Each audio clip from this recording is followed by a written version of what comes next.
Maka status anak ini nasabnya nasab yang majhul, tidak diketahui secara agama.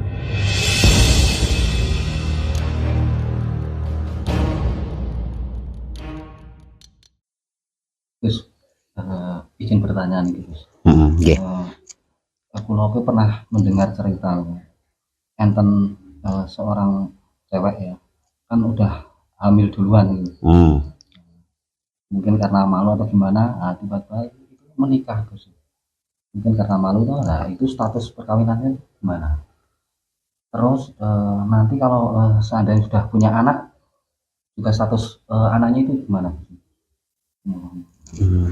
Oke. Berarti persoalannya di sini kan ada remaja, terus hamil duluan karena mungkin malu atau dimarahi orang tua, akhirnya dinikahkan. Dan kondisi ketika menikah itu masih hamil. Statusnya bagaimana? Terus yang kedua mau apa? Yang kedua itu kan nanti seandainya kan bayinya lahir itu statusnya gitu masih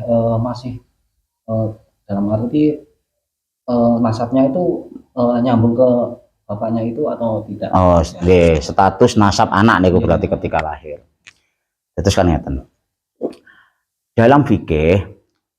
dalam fikih Islam itu dijelaskan bahwa menikahi perempuan yang kondisinya hamil itu ada beberapa pendapat.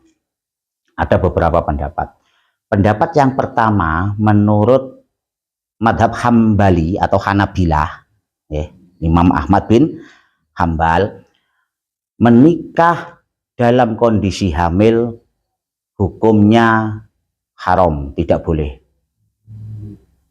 Jadi nikah kok kondisi hamil menurut madhab Hambali tidak boleh. Alasannya apa?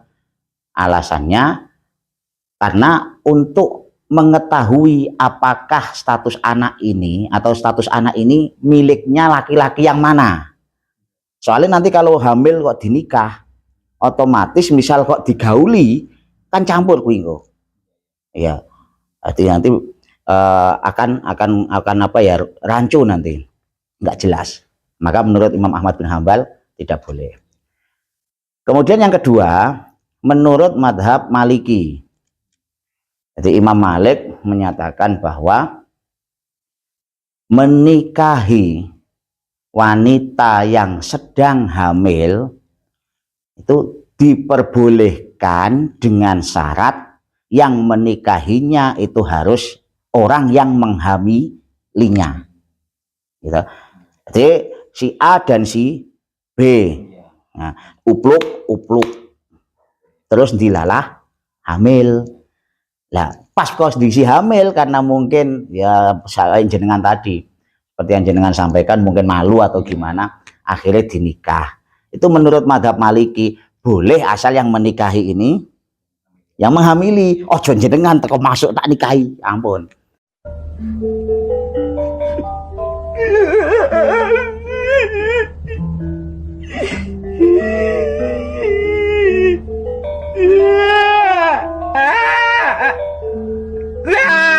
Jadi yang menghamili yang menikahi. Tapi syarat yang kedua, yang menghamili ini harus bertaubat. Karena dia sudah melakukan dosa besar. Masalah tobatnya diampuni atau tidak, wallahu a'lam, tapi syaratnya dia harus bertobat baru boleh menikahi perempuan yang dihamilinya tadi. Niku madhab apa? Maliki. Kalau madhab Hanafi, Imam Abu Hanifah niku menyatakan bahwa menikahi wanita yang hamil itu boleh asal yang menikahinya orang yang menghamilinya. Tapi misalnya orang yang menghamilinya tidak mau menikahinya, terus akhirnya ada laki-laki lain yang pengen tanggung jawab, sing hamili kabur entah kemana, ada laki-laki lain yang pengen bertanggung jawab. Laki-laki lain yang pengen bertanggung jawab boleh, tapi menikahi wanita yang hamil ini tidak saat hamil, tapi saat setelah melahirkan. Itu madhab Hanafi. Saya ini madhab kita, madhab Imam Syafi'i bagaimana? Madhab Syafi'i, ya, Imam Syafi'i menyatakan bahwa menikahi wanita hamil boleh, baik itu status laki-laki tersebut yang menghamili perempuan tadi, ataukah laki-laki tersebut yang pengen bertanggung jawab, karena bertanggung jawab meskipun tidak menghamilinya, itu boleh dinikahi. Lu alasannya apa kok boleh? Alasannya supaya nanti anak yang dilahirkan itu status nasabnya jelas. Nah, itulah kenapa kemudian status anak yang lahir itu bagaimana, kan yuk ngoten. Status anak yang lahir bagaimana? Nah, terkait dengan status anak yang lahir dari hasil hamil di luar nikah tadi, gitu. Nah, niku, kalau kita mengaca pada empat ulama tadi, 4 imam, ya, mengaca pada 4 imam, karena dari 4 tadi yang mengharamkan pertama itu kan madhab Hambali. Yang kedua madhab untuk yang menghamili loh ya. Itu kan yang tiga madhab ini semuanya membolehkan tuh tadi. Semuanya membolehkan kecuali sinten? Mboten, kecuali Imam Hambali yang tidak membolehkan, harus menunggu lahir. Nah, maka Imam Hambali kita singkirkan dulu pendapatnya. Okay. Soalnya apa? Karena dia otomatis status anaknya gak mungkin nyambung. Wong dia nikahi setelah kelahiran. Nah, berdasarkan tiga madhab ini, okay, terkait dengan status anak yang lahir di luar pernikahan, karena hamilnya di luar pernikahan. Pertama, menurut madhab Hanafi. Nah, tadi madhab Hanafi kan menyatakan orang yang hamil menikah boleh, nomboten tadi boleh, boleh, asal yang menikahi tadi adalah yang menghamili. Yang menghamili tadi ketika mau bertanggung jawab kemudian menikahi wanita yang hamil ini, kok misalnya yang penting kan dinikahi, kok misalnya tinggal 1 hari lahir, misalnya dino Selasa dinikah, soalnya awalnya tidak mau menerima kenyataan, mosok kita celupke wis hamil. Nah, akhirnya dia mikir usia kandungan 9 bulan baru dinikah. Lah kok baru dinikah sisuke lahiran? Kalau menurut Imam Abu Hanifah, menurut madhab Hanafi, itu status anak, ya, status anak secara apa ya, secara waktu tadi tetap sah, tetap nyambung dengan siapa? Bapaknya, dengan laki-laki yang menghamili ibunya tadi. Kenapa? Karena Imam Abu Hanifah tidak melihatnya dari waktu, tapi melihatnya dari apakah orang ini memenuhi syarat atau tidak, laki-laki ini. Maksudnya jika laki-laki yang menghamili tadi, ketika menikahi perempuan yang dihamilinya itu, dia pas anaknya lahir, dia diam minimal, atau kemudian nyebut alhamdulillah anakku lahir, dan tidak mengungkit-ungkit wah ini anak zina, anak hasil zina, tidak mengungkit-ungkit itu.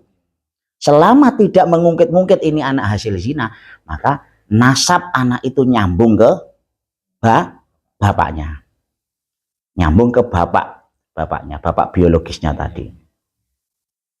Nah, kasus yang kedua, orang yang tidak menghamili, tetap madhab Hanafi sih ya, madhab Hanafi. Orang yang tidak menghamili karena yang menghamili kabur, akhirnya datanglah Superman mau, kan dia pahlawan ya, pengen bertanggung jawab. Sombong amat. Datang, anak posisi kan sudah lahir, karena Imam Abu Hanifah tidak boleh orang yang tidak menghamili menikahi saat hamil. berarti wis lahiran, ada yang mau tanggung jawab nikah. Status anak bagaimana? Kalau laki-laki yang bertanggung jawab ini kemudian ngomong matur, ya wis aku siap nerimo anak iki dadi anakku. Maka menurut madzhab Hanafi, status anak ini nasabnya nyambung. Itu madzhab Hanafi. Nah, langsung saja ke madzhab terakhir. Jadi banyak madzhab, tapi daripada jelasnya malah bingung, kira malah pusing. Madzhab sing terakhir ini yang harus kita pegang. Soalnya kita kan yo madzhab Syafi'i. Menurut Imam Syafi'i, menurut madzhab Syafi'iyah, tadi orang yang menikah dengan wanita hamil itu kan boleh, baik yang menghamili ataupun yang tidak menghamili, menikahi orang hamil boleh. Nah, status anaknya bagaimana? Menurut Imam Syafi'i, kalau ketika anak lahir, dihitung kudune antara lahirnya anak lahir ini usia kandungan berapa bulan, Bu Bidan kan mesti paham. Itu dihitung dengan waktu pernikahan bapake atau waktu pernikahan orang tua. Ketika waktu lahirnya anak dengan waktu pernikahan orang tua itu 6 bulan lebih. Meskipun 6 bulan lebih sedikit ini artinya lebih berapa minggu, lebih berapa hari. Kok 6 bulan lebih?